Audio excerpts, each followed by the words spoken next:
고객님, 죄송하지만 혹시 장소를 잘못 찾으신 건 아닌지요? 서울 청담동에서 가장 비싼 최고급 부티크의 직원 박소희는 62세의 평범한 여성 김정희를 위아래로 훑어보며 경멸, 어린 시선을 보냈다.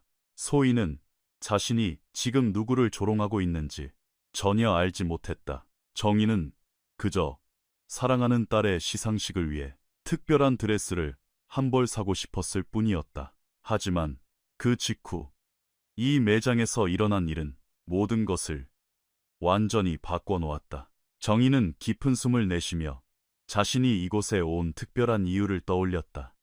미국 실리콘밸리에 살고 있는 딸 수진이 5년 만에 한국으로 돌아오는 날이었다. 딸은 국가적으로 중요한 시상식에서 상을 받을 예정이었고 정희는 그 영광스러운 자리에 걸맞은 모습을 갖추고 싶었다. 딸의 시상식에 입고 갈 드레스를 찾고 있습니다.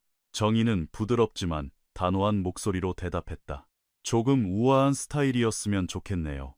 그때 매장 매니저인 최지원이 계산된 걸음걸이로 다가왔다. 그녀의 날카로운 눈매는 단순하게 틀어올린 희끗희끗한 머리부터 오랜 세월 신어 낡고 다른 편안한 구두까지 정희의 겉모습 구석구석을 평가하듯 훑어보았다. 저기요, 어머님, 저희 매장 드레스는 기본 500만 원부터 시작합니다. 지원이 오만한 말투로 입을 열었다. 아무래도 어머님 예산에는 지하상가나 백화점 매대 쪽이 더 어울릴 것 같은데요. 그쪽에 가시면 적당한 옷들이 많을 겁니다. 그 말은 마치 정의의 뺨을 때리는 것 같았다. 부티크 안에 있던 다른 VIP 고객들도 이 상황에 관심을 보이기 시작했고 몇몇은 악의적인 호기심을 띠고 상황을 지켜보며 자기들끼리 수군거렸다. 살 수 있습니다. 정희는 끝까지 품위를 잃지 않으며 대답했다. 그저 디자인을 몇 벌 보고 싶을 뿐입니다. 소희는 작게 비웃음을 터뜨리며 매니저 지원과 의미심장한 눈빛을 교환했다. 아, 네네. 당연히 보여드려야죠. 그러고는 매장 가장 구석진 어두운 곳에 있는 행거로 다가가 누가 봐도 몇 시즌은 훌쩍 지난 칙칙하고 밋밋한 검은색 드레스 한 벌을 꺼내왔. 어머님한테는 이게 딱이겠네요. 소희가 허공의 드레스를 펄럭이며 말했다. 튀지도 않고 무난하잖아요. 게다가 마침 특가로 250만 원의 세일 중인 상품이거든요. 정희는 딸의 가장 빛나는 나를 위해 상상했던 것과는 너무나도 거리가 먼 그 초라한 드레스를 물끄러미 바라보았다. 그녀가 집 장롱 깊숙한 곳에 모아둔 적금이라면 이 매장에 있는 그 어떤 옷이라도 살 수 있었지만 정희는 이것이 단순히 돈의 문제가 아님을 직감했다. 다른 디자인은 볼 수 없을까요? 조금 더 화사하고 축하 자리에 어울리는 걸로요. 정희가 조심스럽게 물었다. 화사한 거요? 지원이 눈썹을 치켜 올렸다. 어머님, 기분 나쁘게 듣진 마시고 현실을 좀 직시하세요. 어머님 같은 분들한테는 이 드레스가 최선입니다. 무거운 침묵이 매장 안을 감돌았다. 쇼핑을 하던 다른 고객들도 걸음을 멈추고 이 광경을 지켜보았다. 몇몇은 불쾌하다는 듯 고개를 저었다. 이렇게 물 흐리는 평범한 여성이 자신들과 같은 고급스러운 공간에 있다는 사실 자체가 불편하다는 기색이었다. 샤넬 트위드 재킷을 입은 은발의 사모님 한 명이 보란듯이 중얼거렸다. 요즘은 진짜 아무나 이런 데를 다 들어온다니까. 정희는 수치심에 얼굴이 화끈거렸지만 꿋꿋하게 자리를 지켰다. 그녀는 평생 이보다 더한 일도 겪으며 살아왔다. 수십 년 동안 강남 부잣집에서 파출부로 일하며 늘 투명 인간 취급을 받았고 무시당하는 일에 익숙했다. 하지만 오늘은 달랐다. 오늘은 그녀의 딸 정희가 평생 꿈꿔왔던 모든 것을 이뤄낸 딸 수진을 위해 이 자리에 있는 것이었다. 저기 쇼윈도에 걸려있는 드레스들을 보고 싶습니다. 정희는 입구에 전시된 가장 화려하고 우아한 모델들을 가리키며 고집을 꺾지 않았다. 소희가 과장되게 한숨을 쉬었다. 고객님, 저기 있는 드레스들은 한 벌에 500만 원이 넘어요.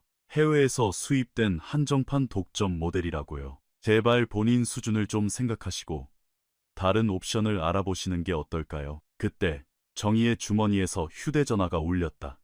수진이 보낸 메시지였다. 엄마, 나 거의 다 와가. 빨리 보고 싶다. 오늘 같은 특별한 날 엄마가 내 곁에 있어줘서 정말 고마워. 메시지를 읽은 정희의 입가에 옅은 미소가 번졌다.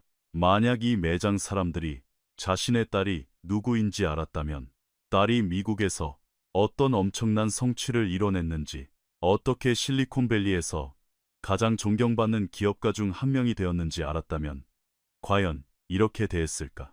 하지만 정희는 평생 누군가에게 과시하며 살아본 적이 없었다.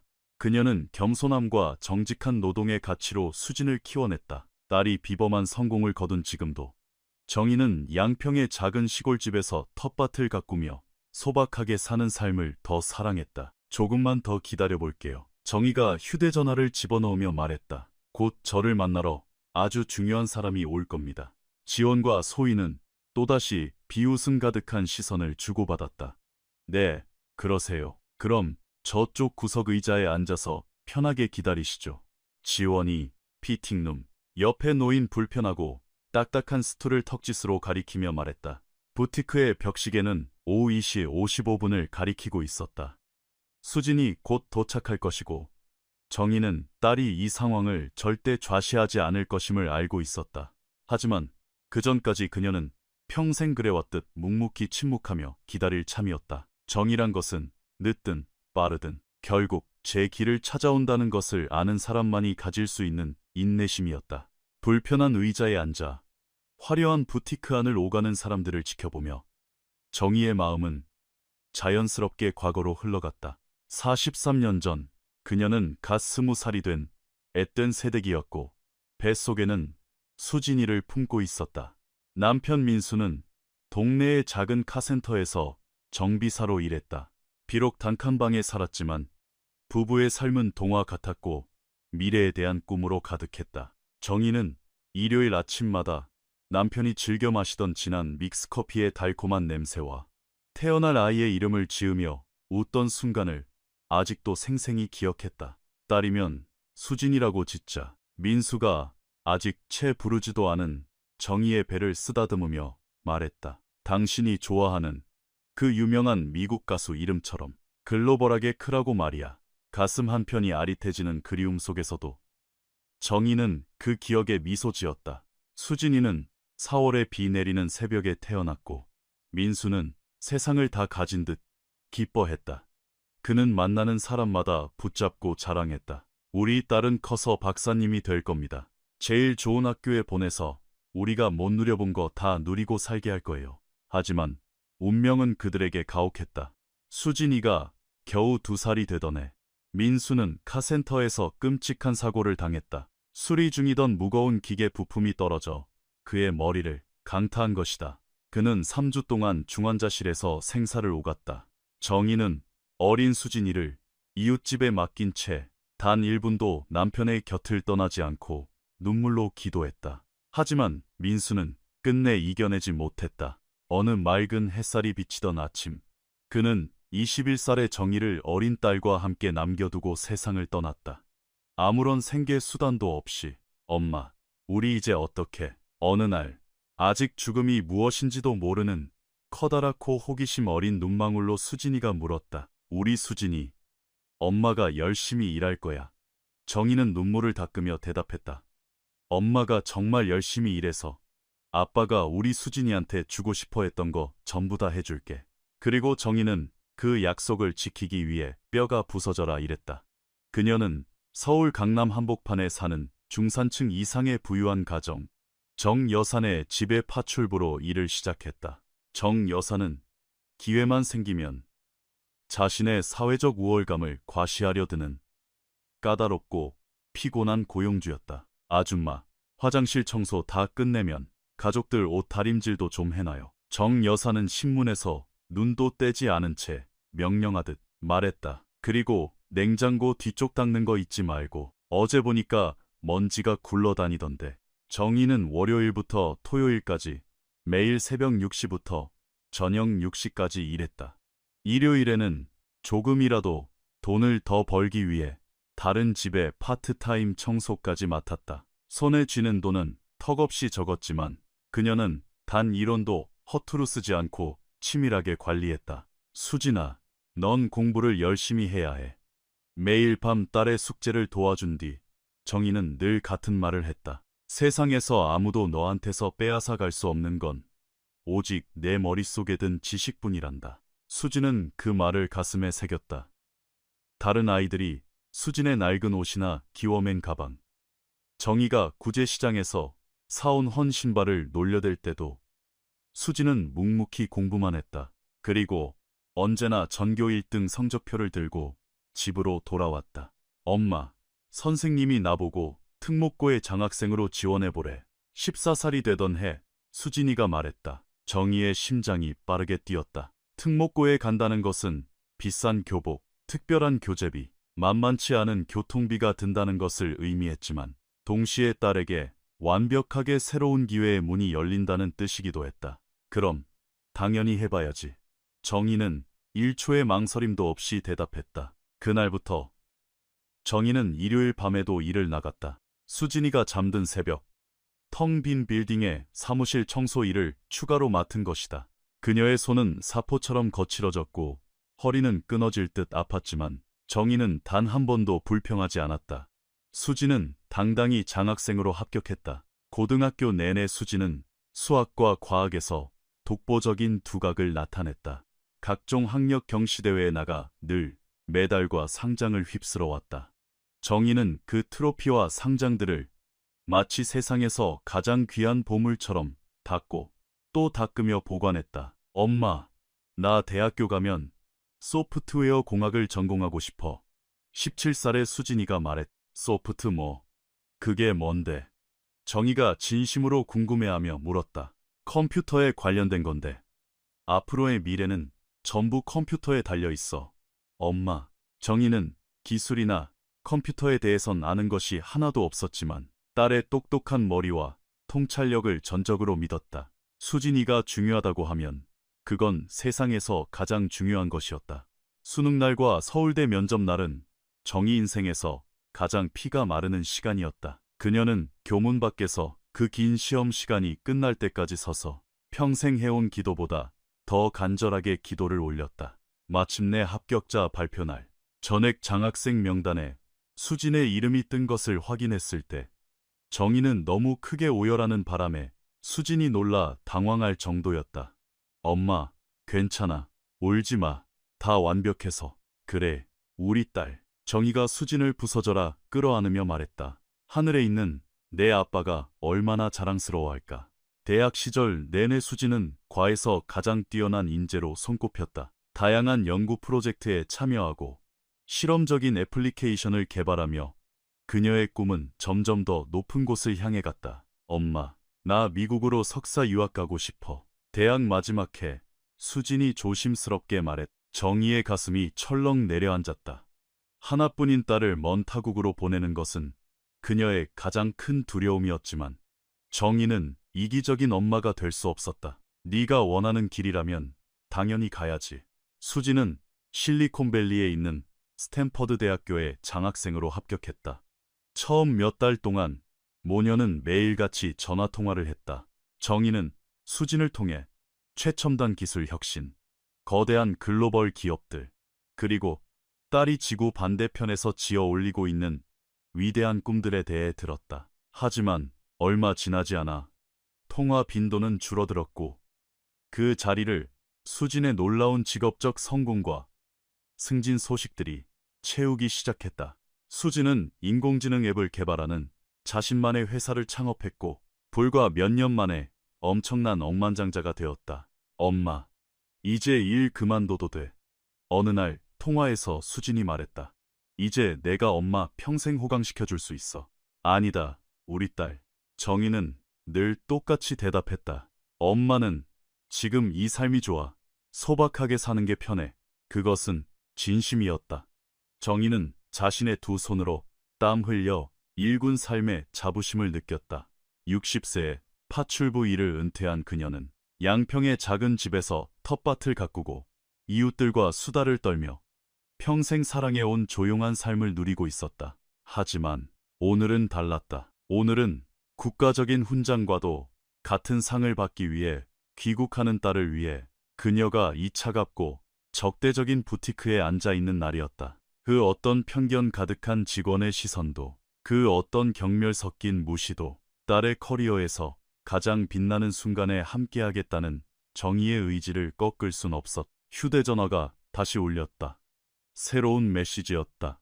엄마, 나 방금 주차장 들어왔어. 2분 안에 올라갈게. 정의는 입가에 은은한 미소를 띄었다.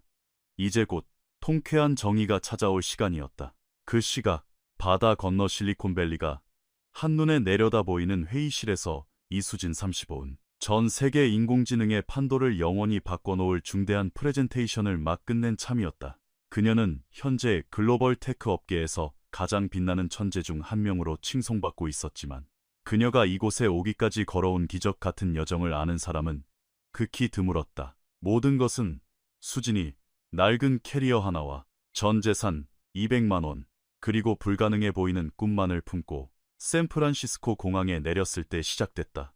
스탠퍼드 석사 과정에 반액 장학금을 받고 입학했지만 당장 생활비를 벌기 위해 아르바이트를 해야만 했다.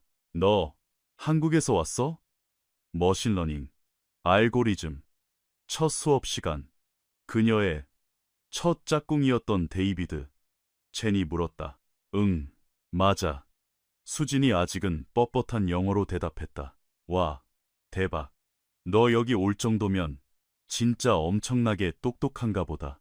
유학 초기 몇 달 동안 수진은 낮에는 연구실 조교로 일하고 밤에는 한인타운 고깃집에서 불판을 닦으며 서빙을 했다. 매일 아침 수업에 들어가기 전 그녀는 정희에게 전화를 걸었다. 우리 딸 밥은 먹었고. 정희는 늘 걱정 가득한 목소리였다. 그럼 다 챙겨 먹지. 힘들긴 한데 나 진짜 잘할 수 있어. 엄마. 수지는 목소리에 묻어나는 지친 기색을 애써 숨기며 대답했다. 석사 과정을 밟으며 수지는 복잡한 데이터 속에서 패턴을 인식하는 혁신적인 알고리즘을 개발해냈다. 지도 교수인 마이클 해리슨 교수는 그녀의 혁신성에 경악을 금치 못했다. 수진, 이건 예측 분석 기술의 미래를 바꿀 수도 있는 코드야. 교수는 10번도 넘게 코드를 검토하며 말했다. 이걸로 당장 창업해 볼 생각 없어? 한국의 평범한 흑수저 출신 유학생이 실리콘밸리에서 창업이라니 수진에겐 너무나 터무니없는 소리처럼 들렸다. 하지만 해리슨 교수는 그녀를 설득해 대학 내 스타트업 경진대회에 출전시켰다. 모두의 예상을 깨고 수진은 우승을 차지했다. 상금은 무려 5만 달러, 약 500만 원의 초기 투자금과 테크 업계 거물들의 멘토링 기회였다. 수진은 기쁨의 눈물을 흘리며 정희에게 전화를 걸었다. 엄마, 나 여기서 대회 우승했어. 나 진짜 내 회사를 차릴 수 있게 됐어. 어머나, 세상에 우리 딸. 네 아빠가 살아있었으면 얼마나 춤을 추며 좋아했을까. 정희도 전화기 너머로 목이 메어 말했다. 초창기 데이터 마인 등 수진이 다른 한국 유학생 3명과 쉐어하우스로 쓰던 집의 좁은 차고에서 시작됐다. 그녀는 하루 16시간씩 코딩을 하고 테스트를 거치고 알고리즘을 완벽하게 다듬었다. 첫 고객은 상품 추천 시스템을 개선하고 싶어하던 작은 이커머스 기업이었다. 수진의 알고리즘을 적용하자마자 첫 달 만에 그 회사의 매출이 40%나 폭등했다. 수진, 이건 진짜 천재적인 발상이에요. 고객사의 CEO인 마르코스 웡이 감탄하며 말했다. 당신은 지금 세상을 바꿀 엄청난 걸 쥐고 있습니다. 소문은 실리콘밸리의 빛의 속도로 퍼져나갔다. 단 6개월 만에 수진의 기술을 도입하고 싶어하는 기업들의 대기 명단이 꽉 찼다. 직원을 고용하고 번듯한 사무실을 임대하고 회사는 미친 듯이 확장되었다. 이 폭발적인 성장기 동안 수진은 잠을 거의 자지 못했다. 새벽 5시에 일어나 아시아 쪽 서버를 점검하고 낮에는 미국 클라이언트들과 회의를 했으며 밤에는 유럽의 잠재 고객들과 화상 미팅을 했다. 딸, 제발 건강 좀 챙겨가면서 해. 매주 걸려오는 통화에서 정희가 애타게 물었다. 잘 챙기고 있어, 엄마. 지금 잠깐 바쁜 시기라서 그래. 수지는 모니터에 비친 퀭한 자신의 눈을 보며 선의의 거짓말을 했다. 결정적인 전환점은 실리콘밸리에서 가장 막강한 권력을 가진 투자자 레베카 마르티네즈가 수진에게 미팅을 요청했을 때 찾아왔다. 데이터 마인은 이미 거대 투자 펀드들의 레이더망에 포착된 상태였다. 재무제표를 샅샅이 분석해봤는데 수치가 정말 경이롭군요.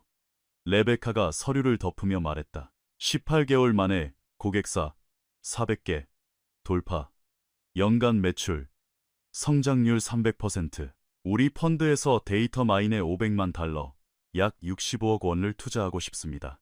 수지는 순간 숨이 멎는 줄 알았다. 65억 원. 그녀가 감히 상상조차 해본 적 없는 거액이었고 그녀의 어머니가 평생 뼈 빠지게 일해도 만져볼 수 없는 돈이었다. 회사 지분은 몇 퍼센트를 원하시나요? 수진이 애써 평정심을 유지하며 물었다. 20%요. 대표님이 80%를 유지하고 회사의 모든 경영권과 결정권을 계속 갖는 조건입니다. 그날 밤 수지는 정희에게 전화를 걸어 어린아이처럼 엉엉 울었다. 엄마, 나 해냈어. 내가 진짜 해냈다고. 엄마는 처음부터 다 알고 있었어. 우리 딸, 넌 해낼 줄 알았어. 투자를 유치한 후 데이터 마인은 말 그대로 폭발했다. 최고 수준의 엔지니어들을 싹쓸이하듯 영입했고 뉴욕, 런던, 텔아비브에 지사를 세웠다. 아마존, 넷플릭스, 애플 같은 거대 글로벌 기업들이 그녀의 알고리즘을 사용하기 시작했다. 불과 2년 만에 회사의 기업 가치는 1억 달러, 약 300억 원로 치솟았다. 수지는 샌프란시스코 많이 내려다 보이는 고급 저택으로 이사했지만 여전히 차고에서 일하던 시절처럼 미친 듯이 일에만 몰두했다. 테크 업계의 성공이란 한여름 밤의 꿈처럼 더섭고 오늘의 혁신이 내일 밤이면 구시대의 유물이 될 수 있다는 것을 누구보다 잘 알고 있었기 때문이다. 너도 이제 인생을 좀 즐겨. 수진의 가장 친한 친구이자 최고 마케팅 책임자인 사라 톰슨이 잔소리했다. 넌 부자야, 수진. 그것도 엄청난 부자라고. 누릴 건 좀 누리고 살아. 하지만 수진의 머릿속에는 오직 일과 한국에 있는 엄마 생각뿐이었다. 그녀는 매달 정희를 미국으로 모셔오려고 설득했다. 엄마, 내가 여기 정원 딸리고 수영장도 있는 그림 같은 대저택 사줄게. 엄마가 평생 꿈꿨던 거 다 해줄 테니까 제발 미국으로 와. 아이고, 우리 딸. 엄마는 내 작은 집이 제일 좋아. 옆집 이웃들도 있고 내 텃밭도 있고 교회 친구들도 다 여기 있는데 엄마는 그런 사치스러운 거 없어도 지금이 제일 행복해. 수지는 엄마의 결정을 존중했지만 정희가 그 돈을 쓰지 않고 고스란히 모아두며 여전히 소박하게 살고 있다는 걸 알면서도 매달 엄청난 생활비를 송금했다. 창업 5년 차가 되던 해 모든 것을 바꿔놓을 제안이 들어왔다.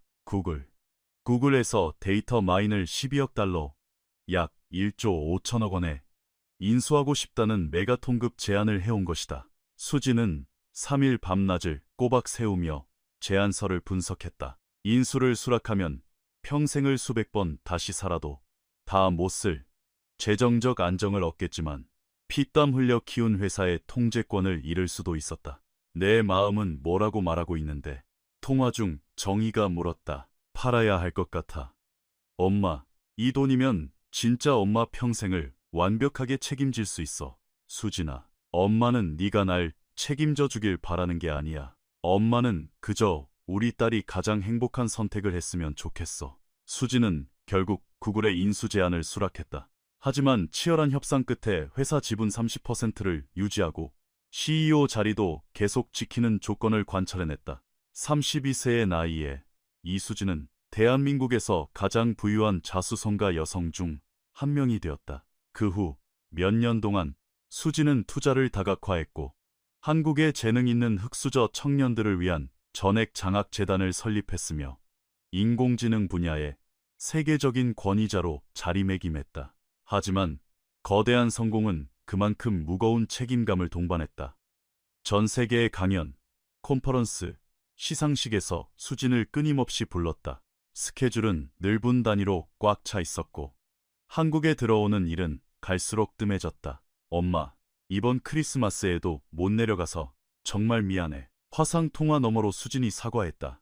아유, 걱정 마라. 엄마는 다 이해해. 우리 딸이 지금 세상을 위해 얼마나 중요한 일을 하고 있는데.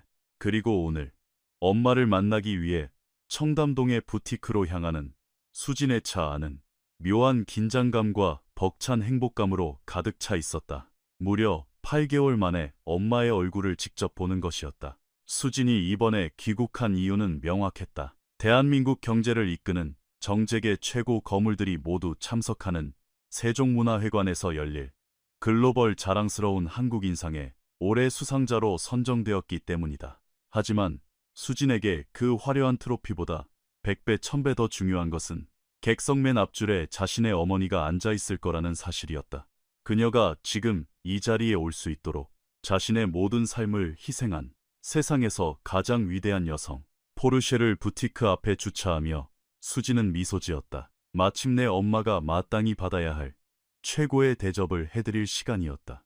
자신이 아는 세상에서 가장 강인한 여성에 대해 딸로서 얼마나 깊은 자부심을 품고 있는지 온 세상에 보여줄 때가 온 것이다. 사실 부티크 앞에 이 순간이 있기 3주 전 수진은 자신의 일정을 모두 바꾸게 만든 전화 한 통을 받았다.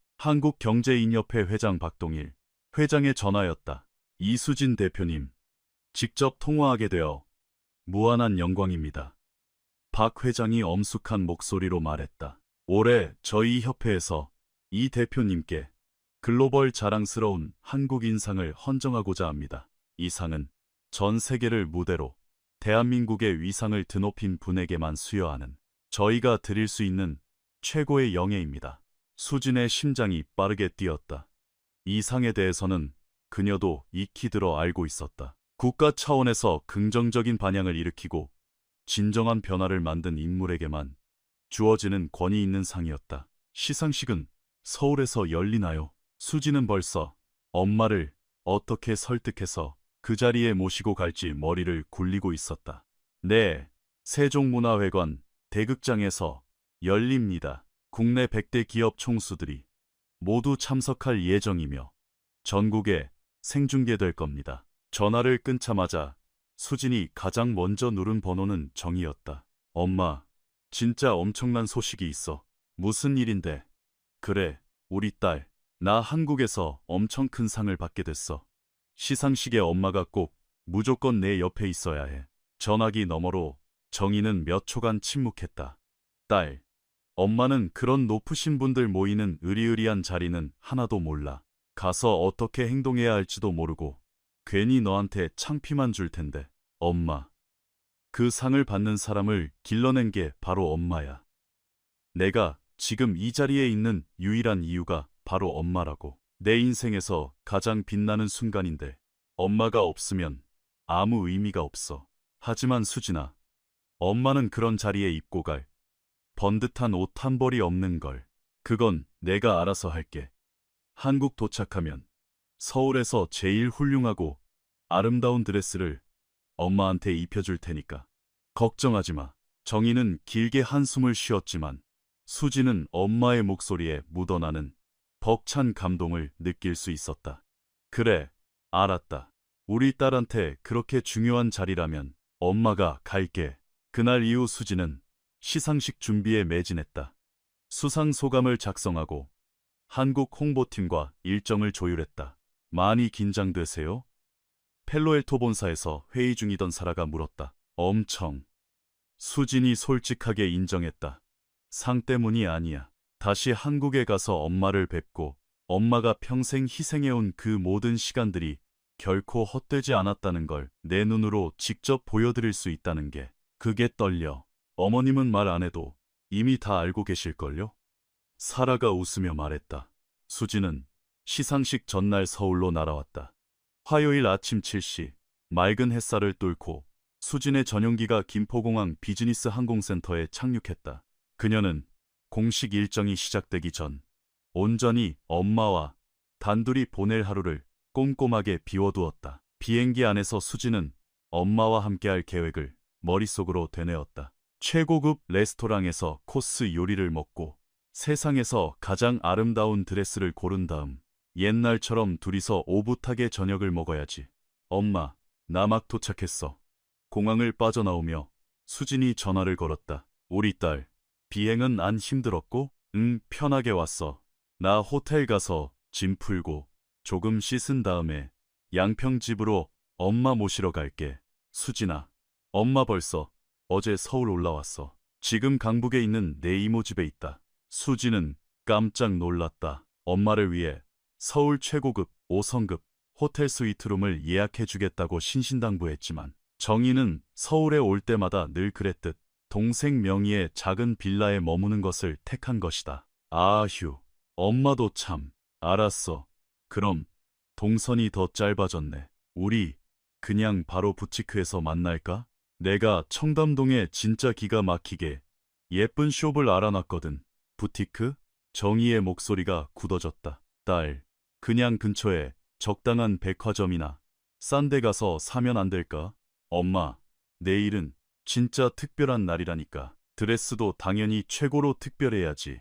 수진이 심사숙고 끝에 고른 곳은 청담동의 레투알, 레토일이라는 초고가 부티크였다. 재벌가 사모님, 톱 여배우, 유명 셀럽들만 출입한다는 서울 최고의 매장. 수지는 그곳에서 엄마가 왕비처럼 대접받기를 원했다. 엄마, 걱정 말고 나한테 다 맡겨. 내가 오후 3시 정각에 도착할 테니까. 엄마가 조금 일찍 도착하면 먼저 들어가서 쓱 구경하고 있어. 그래, 알았다.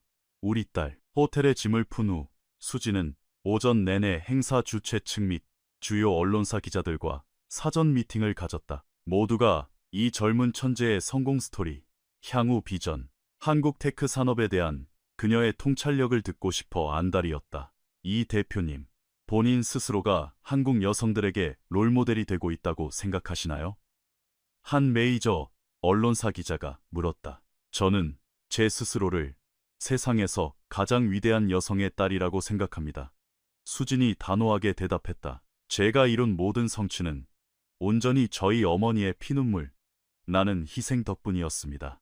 제 인생의 유일한 롤모델은 바로 저희 어머니입니다. 재계 고위직들과의 오찬 자리에서도 수진의 머릿속은 온통 엄마 생각뿐이었다. 그들이 떠드는 정부 규제나 혁신 지원금 따위의 이야기는 귀에 들어오지도 않았다. 오직 엄마와 함께 보낼 완벽한 오후, 그리고 자신이 받은 끝없는 사랑에 마침내 보답할 수 있다는 설렘만 가득했다. 먼저 일어나 보겠습니다. 오후 2시 30분. 수진이 정중하게 자리를 털고 일어났다. 아주 중요한 선약이 있어서요.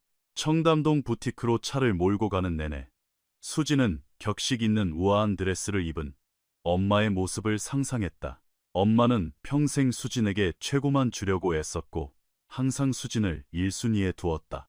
이제 수진이 돌려줄 차례였다. 클래식한 네이비 블루? 아니면 우아한 버건디 실크? 거울 앞에 선 엄마가 평생 잊고 살았던 자신의 아름다움을 발견하고 활짝 웃는 모습을 상상하자 가슴이 벅차올랐다. 수진은 드레스 외에도 많은 것을 준비해 두었다. 최고급 스파와 피부관리, 드레스에 어울리는 가죽 구두와 다이아몬드 클러치. 그녀는 엄마가 오늘 하루 할리우드 톱스타보다 더 완벽한 대접을 받게 할 작정이었다. 내일 내가 상을 받으러 무대에 올라갈 때 객석 첫 줄에서 세상 누구보다 찬란하게 빛나는 우리 엄마를 볼 거야. 교통체증 탓에 차가 조금 막혔다. 수진이 시계를 확인했다. 2시 55분. 약속보다 5분 정도 늦었지만 엄마는 이해해 주실 터였다. 수진은 부티크 앞에 매끈하게 차를 대고 도착했다고 전화를 걸려다 멈칫했다. 매장 안쪽에서 유난히 날카롭고 큰 목소리가 새어나왔기 때문이다. 수진이 모르는 어떤 여자의 앙칼진 목소리였다. 어머님 같은 분들한테는, 그리고 그 직후 수진이 태어난 순간부터 들었던 목소리, 수많은 고단한 밤 그녀를 달래주었던 목소리, 세상 모두가 안 된다고 할 때 유일하게 그녀를 믿어주었던 그 다정하고 단단한 목소리가 들렸다. 저기 쇼윈도에 걸려있는 드레스들을 보고 싶습니다. 순간 수진의 머릿속에 피가 거꾸로 솟는 듯했다. 저 안에서 뭔가 대단히 잘못된 일이 벌어지고 있다는 직감이 들었다. 수지는 차문을 박차고 나와 망설임 없이 부티크 입구를 향해 성큼성큼 걸어갔다. 저 오만한 사람들에게 이수진의 엄마 김정희가 어떤 사람인지 똑똑히 가르쳐줄 시간이었다. 그리고 더 중요하게는 그 김정희가 길러낸 딸이 어떤 괴물 같은 힘을 가졌는지 뼛속 깊이 새겨줄 참이었다. 수지는 평소보다 훨씬 강한 힘으로 부티크의 육중한 유리문을 밀어젖혔다. 고급스러운 공간에 어울리지 않게 입구의 황동종이 요란하게 울려 퍼졌다. 그녀의 매서운 눈동자가 단숨에 매장 안을 스캔했고 이내 구석에 볼품없는 의자에 앉아있는 엄마를 발견했다. 이런 치욕스러운 상황 속에서도 평생 잃지 않았던 곱고 기품 있는 자세 그대로였다. 그리고 수진의 눈에 들어온 광경은 그녀를 몇 초간 얼어붙게 만들었다. 매장 한가운데에 선 직원 소희는 시장 바닥에서나 팔법한 칙칙한 검은색 드레스를 걸레짝처럼 펄럭이고 있었고 주위에 서 있는 VIP 고객들은 그 상황을 노골적으로 즐기며 구경하고 있었다. 진짜 이해를 못하겠다니까요. 왜 꼭 본인 수준에 안 맞는 곳에 꾸역꾸역 들어와서 물을 흐리는 지원. 소희가 매장 전체에 들리도록 큰 소리로 쏘아붙였다. 매니저 지원이 그 말에 동조하며 킬킬거렸다. 내 말이 자기 주제 파악을 못하는 사람들이 꼭 있다니까. 샤넬 백을 든 은발의 고객이 맞장구를 쳤다. 아유, 이런데 아무나 들어오게 내버려 두면 안 돼요. 가계격 떨어지게 시리. 수진의 가슴속 깊은 곳에서 서늘하고 묵직한 분노가 치밀어 올랐다. 그녀는 실리콘밸리에서 백인 남성 중심의 견고한 유리천장과 편견을 수도 없이 박살내봤고 거만하기 짝이 없는 글로벌 기업 CEO들의 콧대를 꺾는데도 도 같은 사람이었다. 하지만 자신의 어머니가 이런 쓰레기 같은 취급을 받는 것을 목격하자 그녀 안에 어떤 원초적인 본능이 폭발할 것만 같았다. 정의가 고개를 들어 입구에 선 수진을 발견했다. 세상을 다 가진 듯 환한 미소가 정의의 얼굴에 번졌고 그녀는 자리에서 일어나려 했다. 앉아 계세요. 엄마. 수진이 낮고 서늘한 목소리로 말하며 매장 한가운데로 천천히 걸어 들어갔다. 그 목소리는 결코 크지 않았지만 그 안에 담긴 숨막히는 압도적인 카리스마에 매장 안의 모든 웅성거림이 순식간에 찬물을 끼얹은 듯 멎어버렸다. 소희는 또 다른 불청객을 쫓아낼 요량으로 휙 돌아섰지만 다가오는 수진의 아우라에 압도되어 멈칫했다. 완벽하게 재단된 아르마니 슈트, 붉은 밑창이, 선명한 크리스찬 루브탱 하이힐, 그리고 소희의 1년치 연봉을 훌쩍 넘는 샤넬 리미티드 에디션 백까지 누가 봐도 범접할 수 없는 상위 0.1%의 모습이었다. 고객님, 무엇을 도와드릴까요? 소희의 목소리가 180도 바뀌어 굽실거리는 톤으로 나왔다. 네, 좀 도와주셔야겠네요. 수진이 매장 정중앙에 멈춰서서 말했다. 대체 왜 우리 엄마가 이따위 매장에서 불청객 취급을 받고 있는 건지 그 이유를 알아야겠거든요. 폭풍전야 같은 끔찍한 침묵이 매장 안을 집어삼켰다. 사태의 심각성을 파악한 매니저 지원이 다급하게 뛰어왔다. 고객님? 혹시 뭔가 오해가 있으셨던 건? 그녀는 직업적인 가짜 미소를 쥐어짜내며 수습하려 했다. 수지는 지원을 철저히 무시한 채 자리에서 일어나 자신에게 다가오는 정의를 향해 시선을 돌렸다. 두 모녀가 굳게 포옹하는 순간 그 따뜻하고 애틋한 몸짓은 매장 안을 짓누르는 살벌한 긴장감과 극명한 대조를 이루었다. 엄마, 방금 이 사람들이 엄마한테 무슨 짓을 한 거야? 수진이 여전히 정의를 껴안은 채 등 뒤에 선 소희를 잡아먹을 듯한 눈빛으로 노려보며 물었다. 아유, 수진아, 아무 일도 아니야. 그냥 오해가 좀. 정의는 평생 그래왔던 것처럼 상황을 조용히 무마하려 애썼다. 아무 일도 아니라고. 수진이 몸을 살짝 대고 매장 안을 빙 둘러보았다. 그럼 왜 엄마는 저 구석에 처박힌 불편한 의자에 앉아 있어야 했고 이 사람들은 엄마를 둘러싸고 주제 파악, 운운하며 조리돌림을 하고 있었던 건데. 소희는 마른 침을 꿀꺽 삼켰다. 지원이 다시 한번 끼어들었다. 고객님, 정말 죄송합니다. 소통에 약간 착오가 있었던 것 같아요. 어머님은 당연히 저희 매장의 VIP로 환영받아 마땅하신 분입니다. 환영? 수진이 실소를 터뜨렸다. 하지만 그녀의 웃음엔 온기가 단 한 방울도 없었다. 불과 15분 전까지만 해도 쓰레기 취급을 하더니 지금은 VIP로 환영하신다? 내가 입고 온 옷차림을 보니까 갑자기 태도가 바뀌시나. 은발의 고객이 슬그머니 뒷걸음질을 치며 빠져나가려 했지만 수진의 매서운 시선이 그녀를 낚아챘다. 사모님, 그 자리에 가만히 서 계시죠. 남 평가하고 깎아내리는 거 그렇게 좋아하시는 것 같은데 제가 지금부터 할 얘기도 끝까지 듣고 가셔야 격에 맞지 않겠습니까? 그 여성은 사색이 되어 그 자리에 얼어붙었다. 수진이 천천히 소희를 향해 고개를 돌렸다. 아까 당신 입으로 여기 드레스가 500만 원부터 시작한다고 했지? 맞아? 네, 고객님. 소희가 기어들어가는 목소리로 답했다. 그래서 우리 엄마 예산에 맞는 지하상가나 가보라고 친절하게 조언하셨고 저는 그저 현실적으로 도와드리려고. 도와줘? 수진이 핸드백을 열어 묵직한 질감의 블랙카드를 꺼내들었다. 이 카드 한도가 없는 카드야. 농담이 아니라 진짜로 문자 그대로 한도가 없다고. 우리 엄마가 이깟 매장에 있는 드레스 전부 다 긁어서 당장 길거리에 불태워버리는 거 보여줄까? 지원이 사색이 되어 변명했다. 고객님, 정말 뼈저리게 사과드립니다. 저희가 어머님께 완벽하게 어울릴 최고급 신상 드레스들을 당장 이제 와서 그러시겠지. 수진이 매섭게 말을 끊었다. 하지만 딱 10분 전 우리 엄마가 화려한 옷차림 없이 혼자 조용히 문을 열고 들어왔을 때 당신들은 우리 엄마를 버러지보듯 취급했어. 정의가 수진의 팔을 부드럽게 잡았다. 수진아, 그만해. 괜찮아. 아니, 안 괜찮아. 엄마, 절대 안 괜찮아. 수진이 몸을 돌려 매장 안에 있는 모든 사람을 향해 섰다. 당신들, 이분이 누군지 알아? 아무도 대답하지 못했다. 이분은 김정희 여사님이야. 21살 꽃다운 나이에 남편을 잃고 혼자서 딸을 키워낸 세상에서 가장 위대한 분이라고. 30년이 넘는 세월 동안 남의 집 파출부로 청소부로 일하셨어. 매일 새벽 5시에 일어나고 주말에는 밤 10시까지 화장실 바닥을 닦으셨지.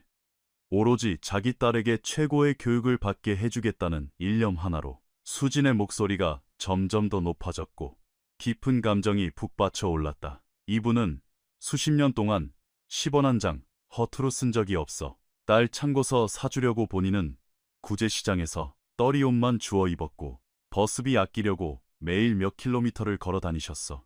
소희와 지원은 어쩔 줄 몰라 하며 고개를 푹 숙였다. 내가 미국에서 첫 월급 타서 엄마한테 보냈을 때 우리 엄마가 그 돈으로 뭘 했는지 알아? 수진의 눈에 눈물이 고였지만 그녀는 당당했다. 그 돈을 통장에 그대로 넣어뒀어. 혹시라도 타지에서 딸한테 무슨 일이 생기면 당장 비행기 표 끊어서 날아가야 한다고. 지금까지 단 1원도 안 쓰고 고스란히 모아두셨다고. 정희가 딸의 손을 꽉 쥐며 진정시키려 했지만 수진은 멈추지 않았다. 그리고 그 김정희 여사가 피눈물로 길러낸 딸이 누군지 알아?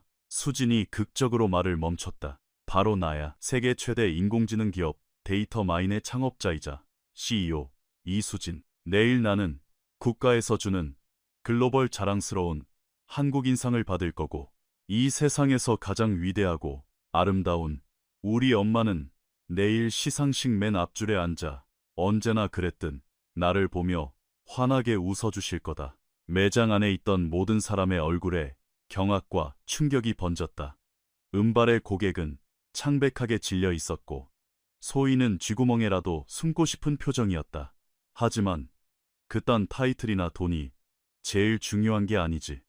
수진이 갑자기 목소리를 차갑게 가라앉히며 말했다. 가장 중요한 건 우리 엄마 새끼손가락 끝에 묻은 먼지 하나가 당신들 몸뚱이 전체를 다 합친 것보다 훨씬 더 고결하고 기품 있고 우아하다는 거야.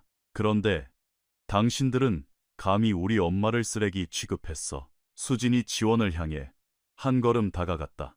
자, 매니저님, 이제 우리 엄마한테 어떤 최고의 서비스를 제공하실 건가? 가장 완벽한 모시기를. 지원이 덜덜 떨며 더듬거렸다. 아니, 수진이 단호하게 뱉었다. 이미 늦었어. 그딴 서비스 필요 없어. 정희가 다시 딸의 손을 끌어당겼다. 수진아, 이제 그만 가자. 다 끝났어. 아니, 엄마, 안 끝났어. 수진이 매장 사람들을 향해 마지막으로 선언하듯 말했다. 다시는, 두 번 다시는 사람 겉모습만 보고 함부로 판단하지 마. 그 사람이 입고 있는 옷이나 그 사람의 출신 배경 따위로 사람을 모욕하고 하대하지 말라고. 수진은 엄마의 손을 꽉 잡았다. 가자, 엄마. 엄마의 품격에 걸맞은 진짜 대우를 해주는 곳으로 가자. 두 사람이 매장 문을 열고 나가기 직전 수진이 마지막으로 고개를 돌렸다. 아, 그리고 미리 알아두시라고.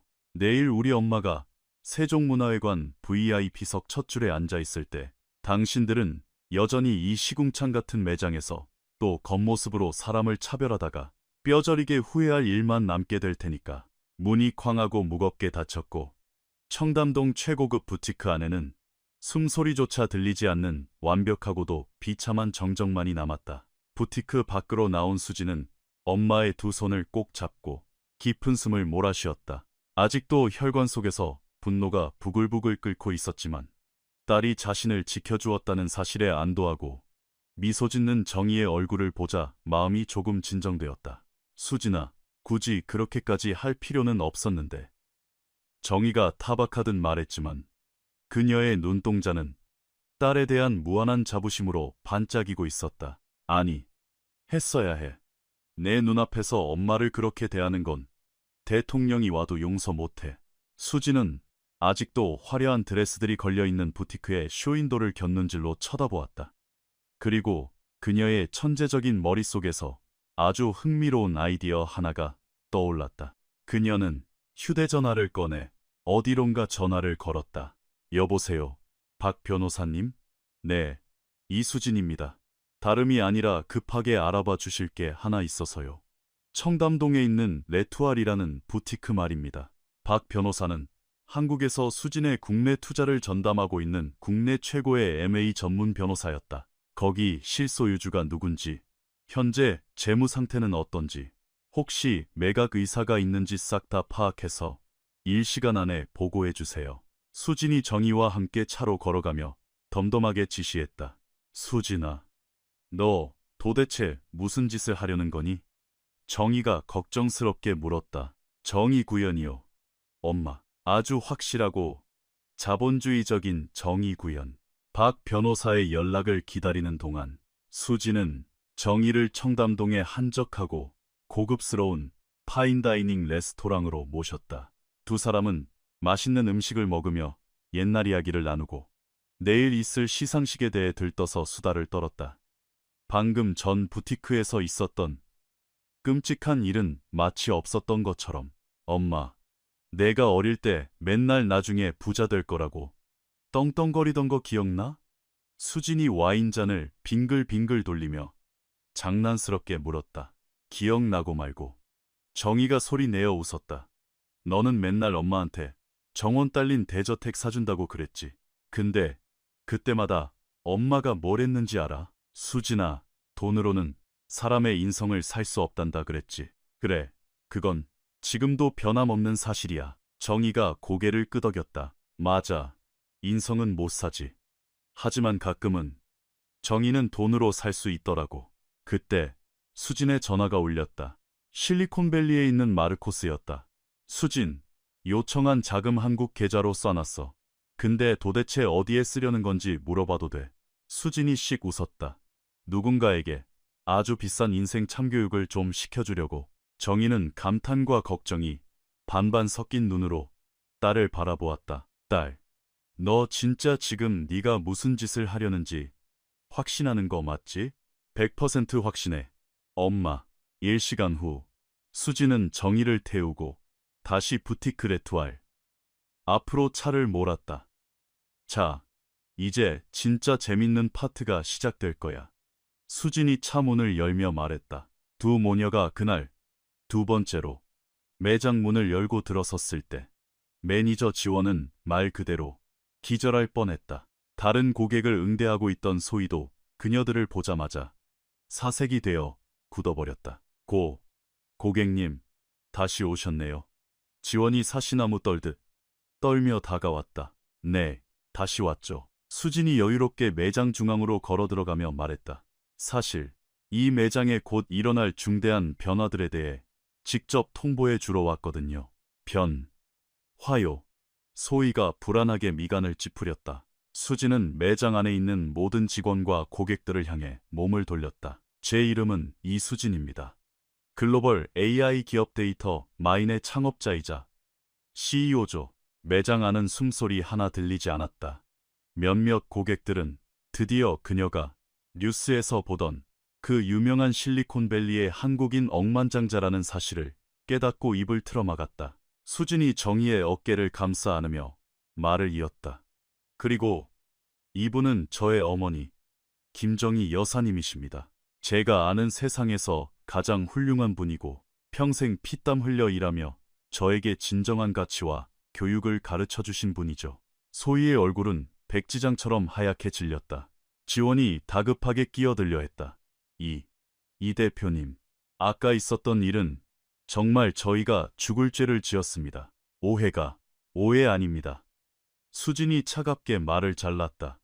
명백한 차별이고 멸시였죠. 우리 엄마는 불청객 취급을 받았고 겉모습만으로 평가당했으며 사람들이 보는 앞에서 공개적으로 모욕당했습니다. 수진이 맹수 같은 눈으로 소희를 노려보았다.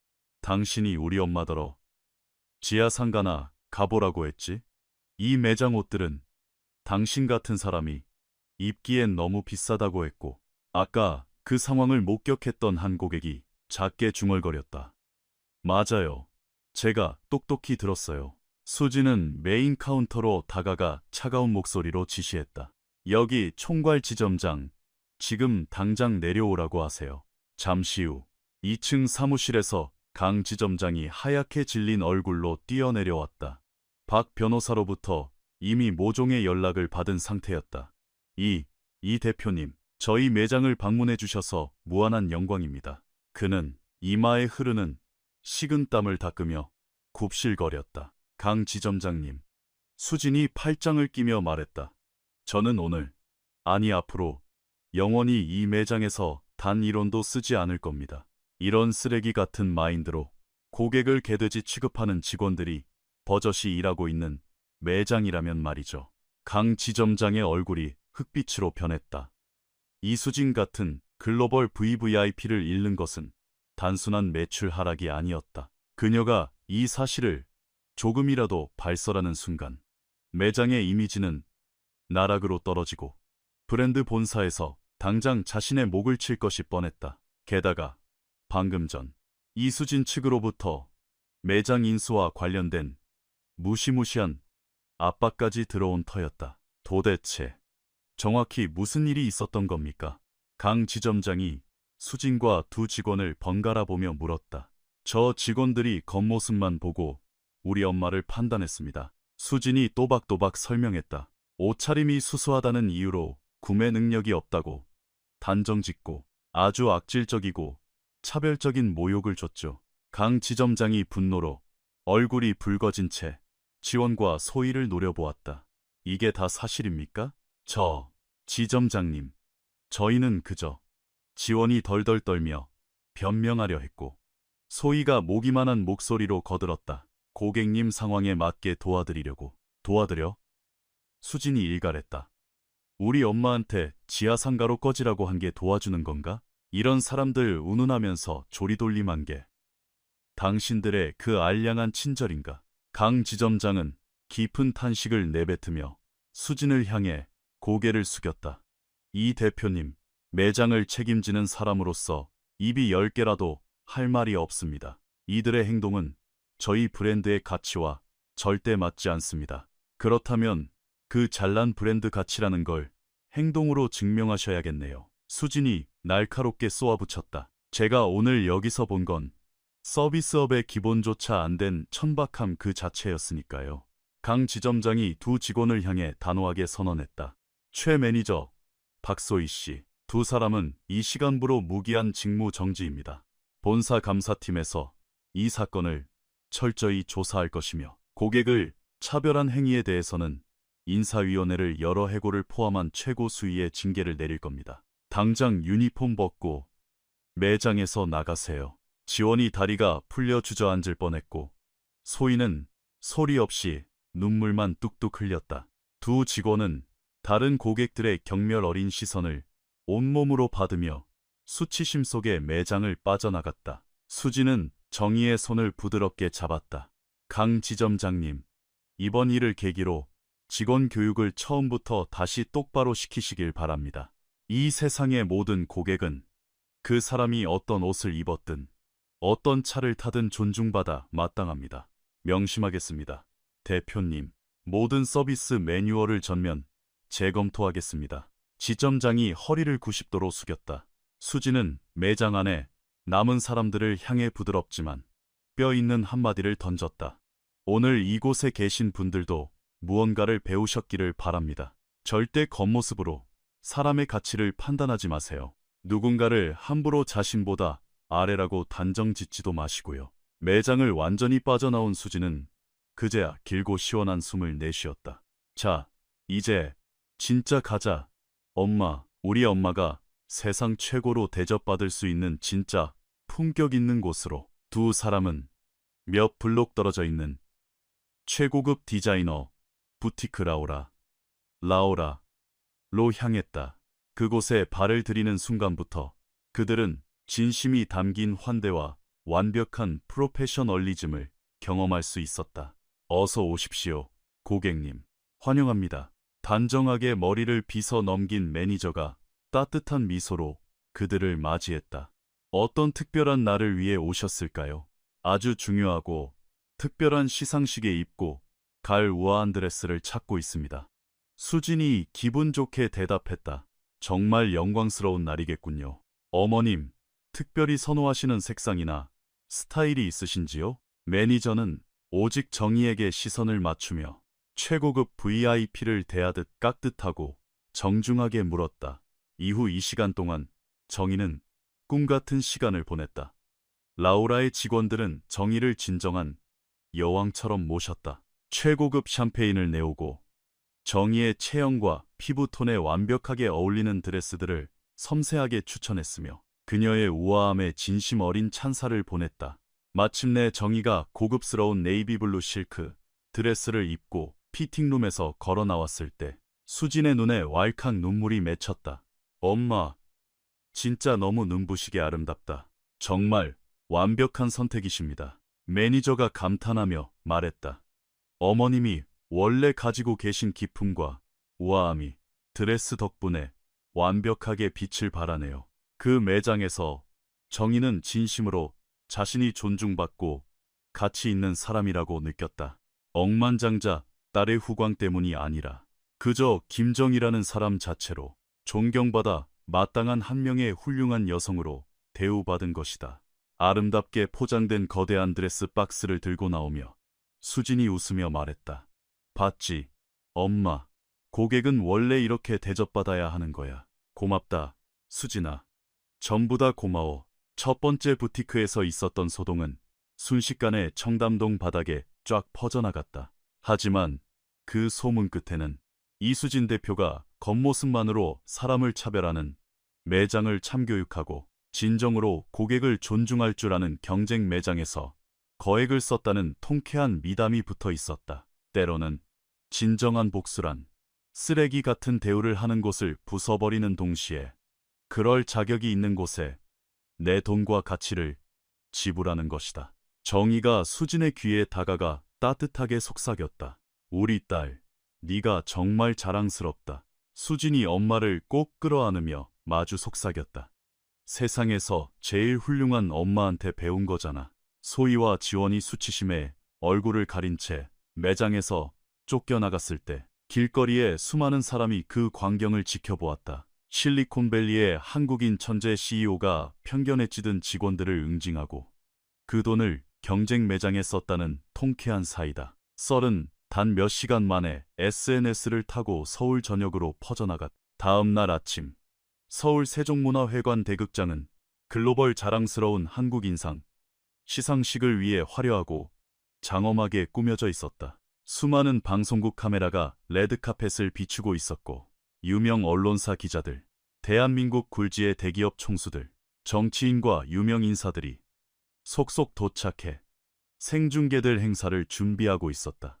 정희는 강북에 있는 동생 명의의 빌라에서 새벽 6시에 눈을 떴다. 그녀의 가슴 속에는 아주 오랜만에 느껴보는 평온하고 단단한 감정이 차올랐다. 어제 부티크에서 겪은 일 이후 정희는 완전히 새로운 방식으로 자신의 가치를 깨닫게 되었다. 수진의 강력한 주장에 따라 정희는 아침 일찍 서울에서 가장 프라이빗하고 유명한 뷰티 살롱을 다녀왔고, 그 결과는 말 그대로 기적 같았다. 어머나, 세상에 언니. 계단을 내려오는 정희를 본 이모 명희가 입을 다물지 못하며 감탄했다. 언니 진짜 너무 눈부시게 예쁘다. 딴 사람 같아. 나도 기분이 참 좋다. 명희야. 정희가 고급스러운 네이비블루 드레스 자락을 살짝 매만지며 환하게 웃었다. 정말 오랜만에 내 인생이 진짜로 대접받고 있다는 기분이 들어. 같은 시각, 호텔 스위트룸에서 수지는 차분하게 드레스를 입으며 준비를 마쳤다. 시상식도 물론 중요했지만 그녀에게 진짜 중요했던 일은 이미 어제 모두 완성되었다. 세상의 편견에 맞서 엄마의 명예를 지켜내고 엄마가 마땅히 받아야 할 존중을 되찾아준 것. 그것이 수진 인생 최고의 성취였. 오전 9시, 수진의 차가 정희를 픽업하러 빌라 앞에 도착했다. 차에서 내린 수진은 엄마의 모습을 보자마자 벅차오르는 감정에 미소 지었다. 엄마, 진짜 너무너무 아름다워.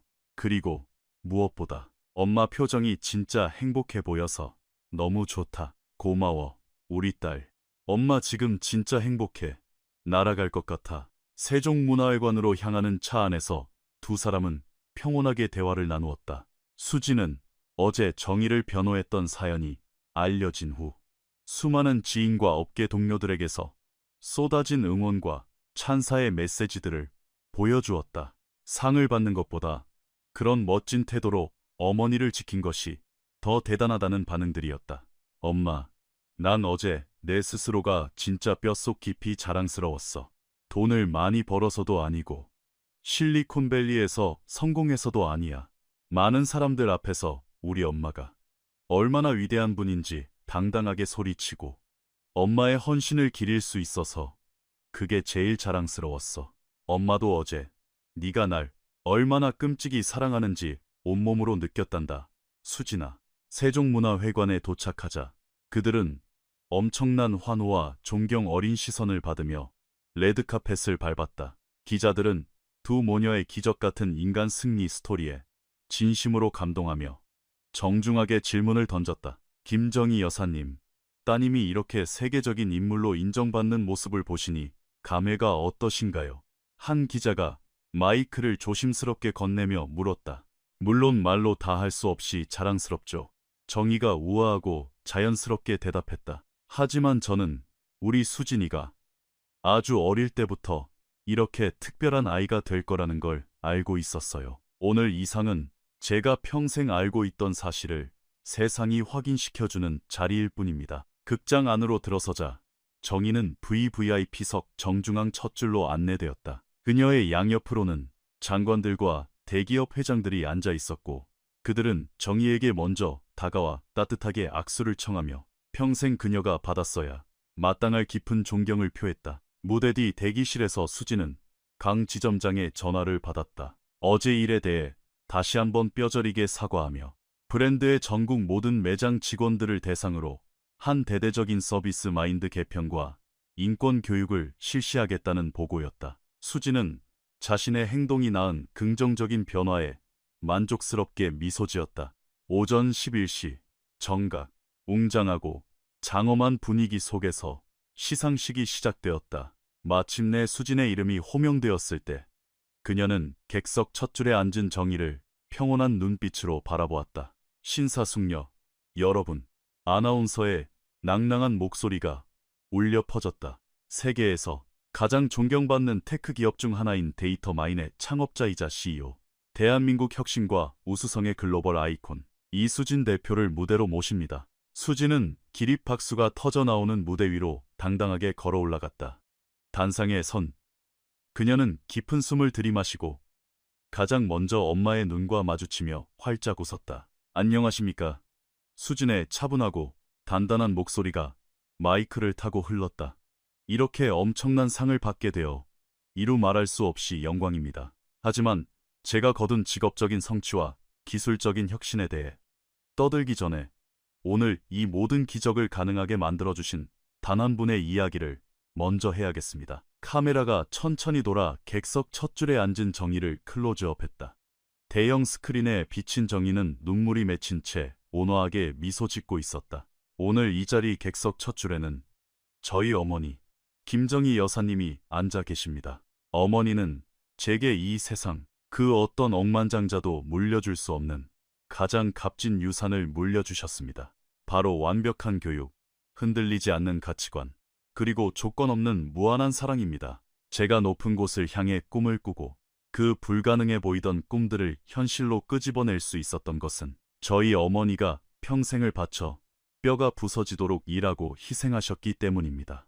수지는 잠시 말을 멈추고 애틋한 눈빛으로 정희를 바라보았다. 오늘 제가 쥐고 있는 이 트로피는 저의 성공을 증명하는 물건이 아닙니다. 이 트로피는 아무도 믿어주지 않을 때 홀로 저를 믿고 세상의 모진 풍파를 맨몸으로 막아주신 한 위대한 여성의 피눈물 나는 희생에 바치는 훈장입니다. 엄마, 진정한 성공이란 은행 잔고나 직함으로 증명되는 것이 아니라 나를 이 자리까지 오게 해준 사람의 은혜를 잊지 않고 기리는 데 있다는 것을 가르쳐 주셔서 감사합니다.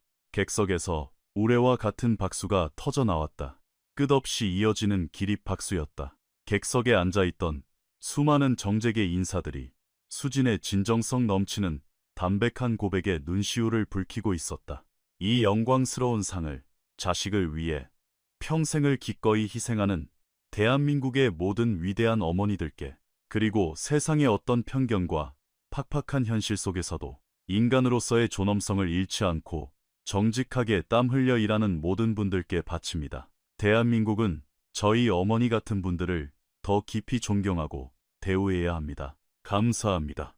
수진이 트로피를 들고 무대 아래로 내려가 곧장 정희에게 향했다. 모녀는 수많은 카메라의 플래시가 터지고 사람들의 눈물이 쏟아지는 가운데 순수한 행복과 벅찬 감사가 교차하는 깊은 포옹을 나누었다. 정말 자랑스럽다. 우리 딸. 정희가 수진의 귓가에 속삭였다. 엄마 딸로 태어난 게 내 인생 최고의 자랑이야. 엄마. 수진이 속삭임으로 답했다. 시상식 직후 열린 리셉션에서 정희는 자연스럽게 1% VVIP들의 대화에 섞여 들어갔다. 내로라 하는 기업가들과 유명 인사들이 다투어 정희에게 다가와 그녀의 훌륭한 인생 철학과 지혜를 진심으로 궁금해하며 대화를 나누었다. 여사님, 한 젊은 여성, 벤처기업가가 존경심을 가득 담아 물었다. 여사님은 정말 제 인생의 영감이 되셨습니다. 도대체 어떻게 그 길고 험난한 세월 동안 꺾이지 않고 그런 강인함을 유지하실 수 있었나요? 다 사랑 덕분이죠. 정희가 소박하게 미소 지으며 대답했다. 누군가를 온 진심을 다해 사랑하게 되면 내 안에 그런 엄청난 힘이 숨어 있었는지 나 자신조차 깜짝 놀랄 초인적인 힘이 솟아난답니다. 그날 오후 행사를 모두 마치고 집으로 돌아가는 차 안에서 수진이 물었다. 엄마, 지금 기분이 어때? 엄마 인생이 드디어 꽉 채워진 기분이야. 정희가 창밖의 노을을 바라보며 대답했다. 이 화려한 파티나 대단한 사람들 때문이 아니야. 내 딸이 내가 평생 기도했던 바로 그 모습대로 자라주었다는 걸 두 눈으로 똑똑히 봤기 때문이야. 성공의 정점에 서서도 인간에 대한 따뜻한 예의와 겸손함을 절대 잃지 않는 사람, 그거면 된 거야. 세상에서 제일 훌륭한 선생님 밑에서 배웠으니까 당연하지. 수진이 엄마의 주름진 손을 꽉 잡으며 말했다. 빌라 앞에 도착하자 정희는 평온한 미소를 띠며 차에서 내렸다. 그녀는 오늘 인생에서 가장 찬란하고 특별한 하루를 보냈다. 그것은 단순히 방송에 나오고 높은 사람들의 인사를 받아서가 아니었다. 그녀라는 사람의 진짜 가치가 겉모습이나 직업이 아니라 그녀가 품고 살아온 삶의 궤적 그 자체로 완벽하게 인정받았기 때문이었다. 수진이 차에서 내려 엄마를 문 앞까지 배웅했다. 엄마, 평생 내 곁에 있어줘서 고마워. 돈이나 물질적인 성공보다 사람의 됨됨이와 인성이 훨씬 더 가치 있다는 걸 가르쳐줘서 너무 고마워. 나야말로 고맙다. 우리 딸, 오늘 온 세상 사람들 앞에서 이 못 배운 파출부 엄마도 이렇게 훌륭하고 위대한 딸을 키워낼 수 있다는 걸 증명해줘서 나를 최고로 대접해줘서 정말 고마워. 그렇게 김정희 여사는 자신의 인생에서 가장 찬란하게 빛나는 성취의 순간을 만끽했다. 그것은 통쾌한 복수심이나 남에게 과시하려는 허영심에서 온 것이 아니었다. 그저 자신의 가난하고 고단했던 삶의 미션이 가장 아름다운 형태로 완성되었다는 깊고 묵직한 안도감이었다. 자신이 어디서 왔는지 그 뿌리를 잊지 않고 자신을 그 높은 곳까지 밀어 올려준 사람의 은혜를 온 세상 앞에 훈장처럼 자랑할 줄 아는 멋진 딸을 키워냈다는 사실 말이다. 정의는 돈이나 권력의 폭력이 아닌 가장 아름다운 방식인 사랑과 존중, 그리고 깊은 감사를 통해 완벽하게 실현되었다. 단지 겉모습이 초라하다는 이유만으로 정직하게 살아온 평범한 사람들이 억울하게 무시당하고 차별받는 일이 우리 사회에 얼마나 많을까요? 이 이야기는 인간의 진정한 품격과 존엄성은 결코 걸치고 있는 명품이나 지갑 두께에서 나오는 것이 아니라 사람을 대하는 예의와 존중에서 비롯된다는 사실을 일깨워줍니다. 만약 여러분도 그 어떤 사람도 겉모습이나 배경만으로 함부로 하대받거나 차별받아서는 안 된다는 이 이야기의 메시지에 공감하신다면 지금 바로 좋아요를 눌러주세요. 여러분의 작은 클릭 하나가 이 따뜻하고 통쾌한 메시지를 세상에 더 널리 퍼뜨리는 힘이 됩니다. 그리고 댓글로 여러분의 생각도 공유해주세요. 살면서 겉모습 때문에 억울한 오해를 받았던 적이나 반대로 누군가의 따뜻한 존중 덕분에 인생이 바뀌었던 경험을 목격하신 적이 있나요? 여러분이 남겨주신 소중한 경험과 사연이 지금 이 글을 읽고 있는 다른 누군가에게는 또 다른 위로와 영감이 될 수 있습니다.